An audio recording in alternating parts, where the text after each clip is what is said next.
मातोश्री गिरिजाबाई डोबळे महिला शिक्षणशास्त्र महाविद्यालयात स्वातंत्र्य दिन अत्यंत उत्साही आणि भारावून टाकणाऱ्या वातावरणात साजरा करण्यात आला। महाविद्यालयाच्या प्राचार्या डॉक्टर वासंती पांढरे मॅडम यांच्या मार्गदर्शनाखाली व नॅक समन्वयक रेश्मा जाधव मॅडम यांच्या प्रमुख उपस्थितीत हा सोहळा संपन्न झाला। या सोहळ्याचे अध्यक्षस्थान जवाहर विद्यालयाच्या मुख्याध्यापिका सौ साने मॅडम यांनी भूषविले। सारा न्यूज नेटवर्कचे संपादक डॉक्टर राम उंडारे हे प्रमुख पाहुणे म्हणून उपस्थित होते। कार्यक्रमाची सुरुवात ध्वजारोहणाने राष्ट्रध्वजाला वंदन करून झाली। रेखा असरमणी यांनी प्रास्ताविकातून कार्यक्रमाची भूमिका मांडत स्वातंत्र्य दिनाचे महत्त्व स्पष्ट केले। प्रियांका तळकेरी यांनी प्रमुख पाहुण्यांचा परिचय करून दिला। महाविद्यालयाच्या विद्यार्थ्यांनी देशभक्तीपर गीत सादर करून संपूर्ण परिसर मंत्रमुग्ध केला। या प्रसंगी विद्यार्थ्यांनी आपले मनोगत व्यक्त केले।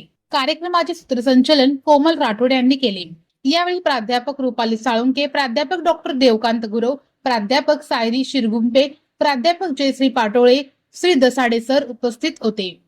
मातोश्री गिरिजाबाई डोबळे महिला शिक्षणशास्त्र महाविद्यालय, जवाहर विद्यालय, महाराष्ट्र कामगार कल्याण मंडळ तसेच विराज करिअर अकादमीचे सर्व प्राध्यापक वृंद, शिक्षकेतर कर्मचारी तसेच सर्व विद्यार्थी, शिक्षकेतर कर्मचारी तसेच सर्व विद्यार्थी आणि विद्यार्थिनींच्या उत्स्फूर्त उपस्थितीमुळे या राष्ट्रीय उत्सवाला विशेष झळाळी मिळाली। देशप्रेमाच्या जयघोषात आणि जल्लोषात पार पडलेल्या या सोहळ्याची सांगता उपस्थित सर्व विद्यार्थी विद्यार्थिनींना खाऊ वाटप करून अत्यंत गोड वातावरणात झाले।